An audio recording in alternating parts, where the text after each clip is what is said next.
డబ్బు కోసం మనిషి చేయని తప్పులేదు, ఆడని అబద్ధం అంతకన్నా లేదు. అతి పెద్ద జబ్బు, అతి పెద్ద బలహీనత డబ్బు లేకపోవటం.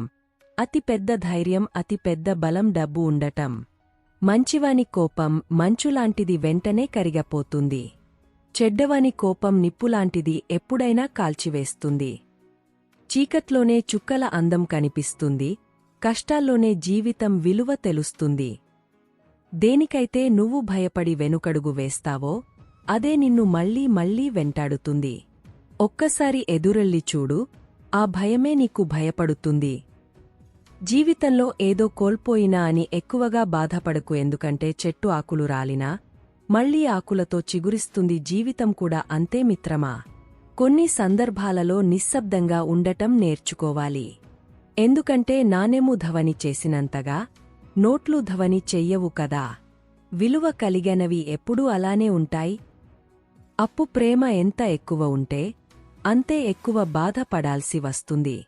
3 రోజులు ఒక కుక్కకి అన్నం పెట్టి చూడండి, అది 3 సంవత్సరాలైనా మీపై విశ్వాసం చూపిస్తుంది. అదే ఒక మనిషికి 3 సంవత్సరాలు అన్నం పెట్టి చూడండి, వాడు మీపై విశ్వాసాన్ని 3 రోజుల్లోనే మర్చిపోతాడు.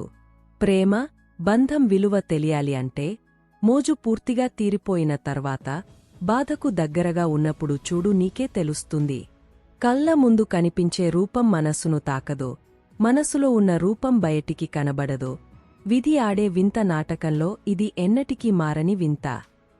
శారీరకంగా వచ్చిన అందం ఈ రోజు ఉంటే రేపు పోవచ్చు. వ్యక్తిత్వం ద్వారా మన చుట్టూ ఏర్పరుచుకున్న ఆకర్షణ జీవితాంతముంటుంది.